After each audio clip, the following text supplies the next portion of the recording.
Welcome back. Before you start building your pre-launch email list, you'll want to have an email marketing strategy. That's because it's not enough to just communicate with the people on your list. You need to communicate with them the right way. That means sending the right number of emails and saying the right words in each one. In this lesson, you'll learn how to communicate with your pre-launch email list using email marketing like a pro. I'll be covering email marketing best practices, creating your pre-launch email sequences, and how to choose an email marketing platform. Let's start with email marketing best practices.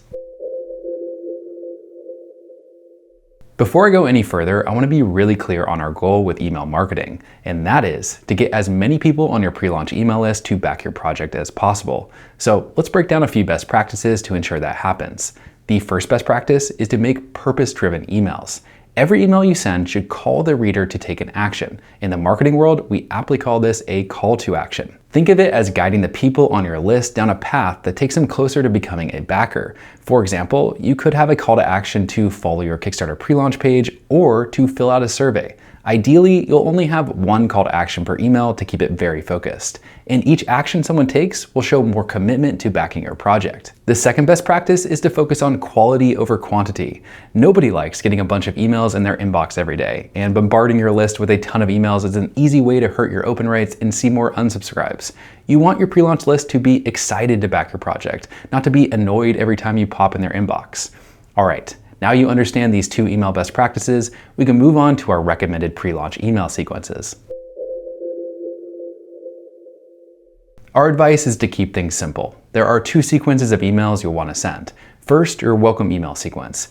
This is a series of 2 emails that welcomes them to your pre-launch list once they first sign up. Second, your launch announcement sequence. This is a series of 2 emails that are sent in the week before your launch. That's it. Don't get tempted to send weekly updates to your subscribers. Instead, keep it simple and only send the most impactful emails. In a later lesson, we'll dive into the launch announcement email sequence, but for now, let's talk about the welcome email sequence. Like I mentioned before, we recommend setting up 2 emails in this sequence to welcome new subscribers to your email list. And you can easily set up an automation like this with any modern email marketing platform like MailChimp. Now, below this lesson, I've included some templates we created at LaunchBoom for this welcome email sequence that you can use for your own campaign. Let me pull up the first email template on the screen now to explain how it works.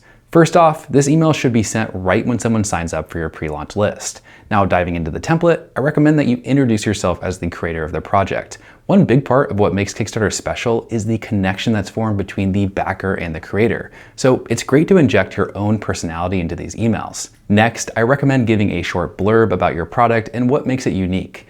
Then from there, you'll want to put your one call to action. In this template, we chose to make the call to action to follow the Kickstarter pre-launch page. This is a great call to action, but remember, you can choose whatever you want here. Just try to limit yourself to only having one call to action. Okay, that covers the first email. For the second email, we like to send it out the day after the first email is sent. Let's pull up the template. We like to start this email with a question. What excites them most about your project? The idea here is to start a conversation with them through email. Now, after that, include your call to action. We like to bring back the same call to action as the previous email. So in this case, we ask them to follow the Kickstarter pre-launch page.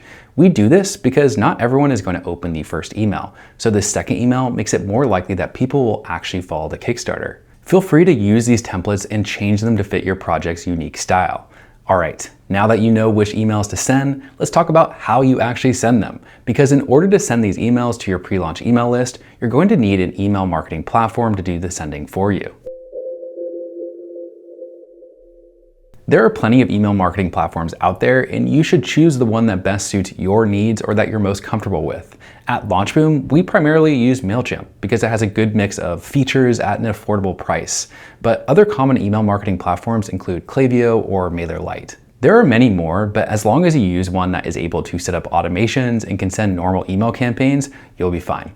Okay, that does it for this lesson. Now that your email strategy is ready to roll, you're ready to start testing your ads to find the best ones to scale. We'll see you in the next lesson.